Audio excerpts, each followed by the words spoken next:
اللہم صلی علی محمد و علی آل محمد وبارک وسلم۔ الصلاۃ والسلام علیکہ یا رسول اللہ۔ السلام علیکم دوستو، کیسے ہیں آپ؟ اللہ سے دعا کرتا ہوں جہاں پر بھی ہوں گے ٹھیک ٹھاک ہوں گے۔ اللہ آپ کو غموں سے محفوظ رکھے، خوشیاں عطا فرمائے۔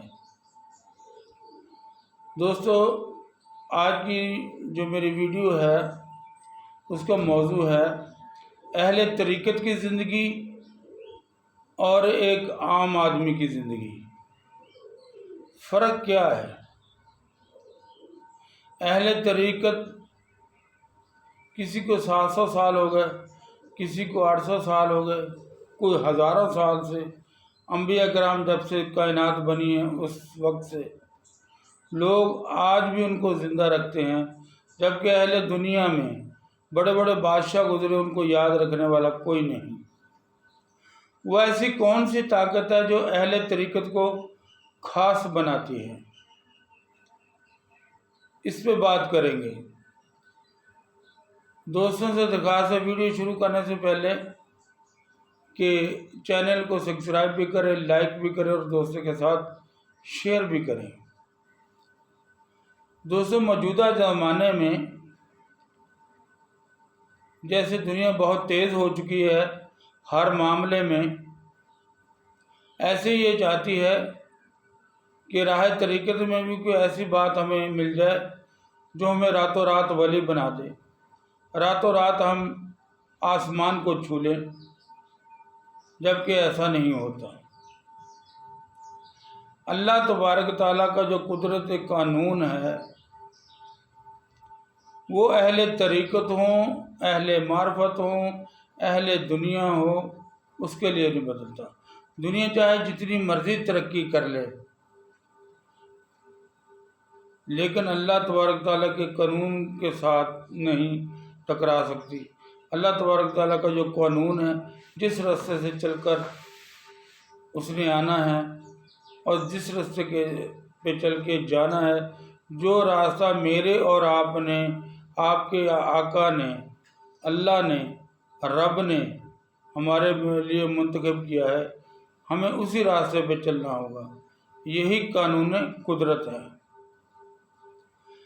آپ نے بھی پڑھا ہوگا، میں نے بھی پڑھا ہے کہ پیران پیر شیخ عبد القادر جیلانی جب بغداد کو جا رہے تو راستے میں ڈاکوؤں نے آپ کے قافلے کو گھیر لیا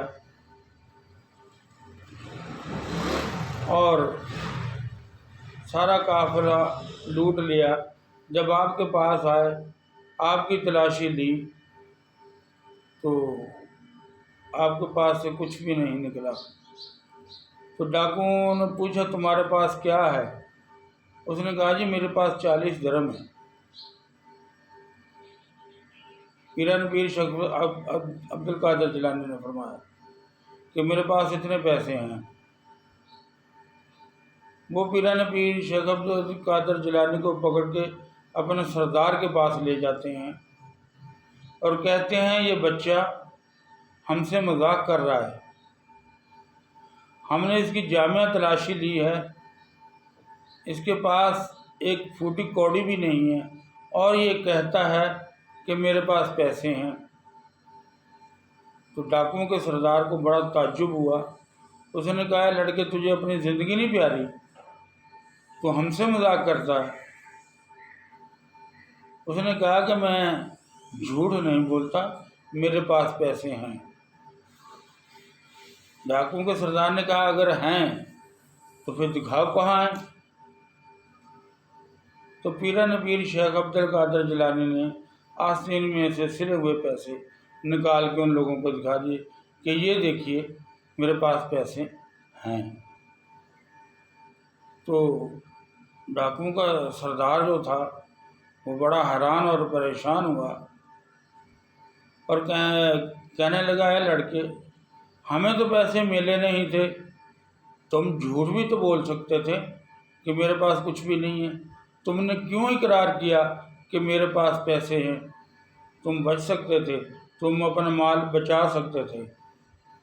تو پیران پیر شیخ عبد القادر جیلانی نے ارشاد فرمایا کہ میری ماں نے مجھ سے کہا تھا کہ بیٹا جھوٹ کبھی مت بولنا، لہٰذا میں نے اپنی ماں سے وعدہ کیا ہوا نبھایا ہے کہ انسان کو جھوٹ نہیں بولنا چاہیے۔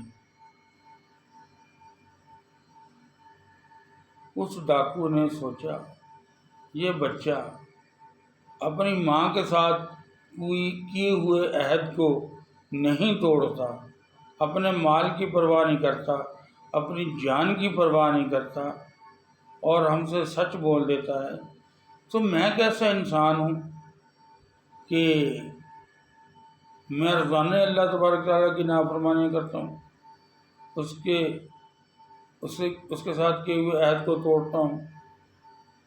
تو اس ڈاکو نے بھی اسی وقت گناہوں بھری زندگی سے توبہ کر لی اور سیدھے راستے پہ آ گیا۔ دوستو، یہ کرامت سچائی کی کرامت ہے۔ سچائی ایک ایسے شخص کی زبان سے بیان ہوئی جس کو شیخ عبد القادر جیلانی کہتے ہیں۔ بات کرنے کا مقصد یہ ہے کہ جب آپ سچائی پہ چلیں گے، کوئی وجہ نہیں ہے کہ آپ کے سامنے کون ہے وہ آپ سے مغلوب نہ ہو۔ شرط سچائی ہے، شرط ایماندار ہونا ہے، شرط پیٹ میں حلال کا لقمہ ہو۔ آج ہم اپنے ارد گرد دیکھیں، ہر گلی میں 3-4 طویل دھاگے والے بیٹھے ہوئے ہیں اور لوگ آ رہے ہیں جا رہے ہیں۔ واللہ عالم میں نہیں جانتا کسی کو آرام آتا بھی ہے یا نہیں آتا، لیکن یہ مجھے معلوم ہے کہ 99% یہ لوگ جھوٹ بولتے ہیں، جادو کے نام پہ، جنات کے نام پہ، بندش کے نام پہ، کیونکہ ان کی حالت نہیں دیکھی آپ نے، چہرے سے نموست ٹپکتی ہے اور دعوے ان کے اتنے بڑے بڑے ہیں کہ شاید یہ ہر روز آسمان کو کنڈی یہ لگا کے آتے ہیں اور کنڈی کھول کر بھی یہی آتے ہیں۔ ایسے ایسے دعوے ہیں، آپ یقین مانیں۔ میں یہاں بیان کرنے بیٹھا ہوں، سنیں اور حیران اور پریشان ہو جائیں کہ ہم نے یہ کر دیا، ہم نے وہ کر دیا۔ بھائی میرے، ہوتا تو وہ ہے جو خالق کائنات چاہتا ہے، اور اللہ کی طاقت سچ بولنے والوں کے ساتھ، جھوٹ بچنے والوں کے ساتھ ہے۔ جو لوگ اپنے آپ کو اور اپنے اہل عیال کو اللہ سے ڈراتے ہیں اور غلط کام نہیں کرتے، صراط المستقیم پہ چلتے ہیں، اللہ کی مدد اور نصرت ان لوگوں کے ساتھ ہے۔ اب یہ آپ کہیں گے کہ جو بے نمازی ہیں ان کے پاس پیسہ بہت زیادہ ہے، تو آپ نے سنا نہیں کہ قرآن میں اللہ پاک کیا کہتا ہے کہ جس نے مجھ سے دنیا مانگی میں نے اس کو دنیا دے دی، اس کا آخرت میں کوئی حصہ نہیں۔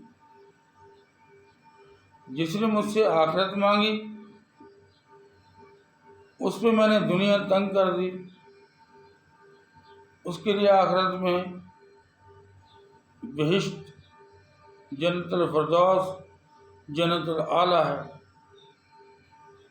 تو دوستو، یہ چند روزہ زندگی کے لیے ہم اپنے آپ کو اتنا نہ گرائیں کہ ہم کل قیامت کے دن اللہ اور اللہ کے رسول کی بارگاہ میں شرمندہ ہوں، کیونکہ موت ایک ایسی چیز ہے، نہ وہ نیکوکار کو چھوڑتی ہے، نہ انبیاء کو چھوڑتی ہے، نہ چور کو چھوڑتی ہے، نہ ولی کو چھوڑتی ہے۔ مرنا تو ہے ایک دن، پھر اس عزت سے جائیں کہ فرشتے آپ کا استقبال کریں، نہ کہ دنیا کے مال اور متاع کی حرص میں اندھے ہو جائیں، حلال اور حرام کی تمیز نہ کریں اور ہر کام کہیں یہ طریقت میں جائز ہے۔ بات یہ ہے شریعت میں تو کسی چیز کی شاید گنجائش مل بھی جاتی ہے، طریقت میں تو کسی چیز کی کوئی گنجائش نہیں ملتی، حقیقت اس سے بھی زیادہ سخت ہے جو کچھ ہم نے پڑھا ہے۔ اب طریقت کے نام پہ لوگوں سے جھوٹ بولنے والے، طریقت کے نام پہ نشہ کرنے والے، طریقت کے نام پہ لوگوں کی بہو بیٹیوں کی عزت سے کھیلنے والے، طریقت کے نام پہ وہ دعوے کرنے والے جو انبیاء نے نہیں کیے، اسی زمانے کے لوگ ہیں، آپ میں اور مجھ میں ہی رہتے ہیں وہ لوگ، تو لہذا ان سے بچنا بہت ضروری ہے۔ بالفرض آپ کو نہیں اچھا انسان ملتا، قرآن تو آپ کے پاس ہے نا، 5 وقت نماز پڑھیں، جتنا میسر ہو سکے قرآن کریم کی تلاوت کریں، حدیث رسول تو آپ کے پاس موجود ہے نا، اس پہ عمل کرنے کی کوشش کریں۔ اور عملوں میں سب سے بہترین عمل جو ہے نماز پڑھنا، پھر قرآن کریم کی تلاوت، تیسرے نمبر پہ تسبیحات آتی ہیں۔ آپ یقین کریں یہ نیت رکھ کے کہ اللہ مجھے اپنے نیک اور وقت کے غوث قطب ابدال سے ملا دے، صرف 5 تسبیحاں روزانہ کا معمول بنا لے، اول آخر 100 مرتبہ درود شریف جو بھی آپ کو آتا ہو، اور بیچ میں آپ 5 تسبیحیں پڑھیں، لا حول ولا قوت الا باللہ، اللہ سے کہیں کہ اللہ میرے کوئی طاقت نہیں، میرے پاس کوئی چیز نہیں، تو ہی مالک اور مختار ہے، تو مجھے اپنے سچے بندوں سے ملا دے، اللہ تبارک و تعالیٰ آپ کی رہنمائی کر دے گا۔ السلام علیکم۔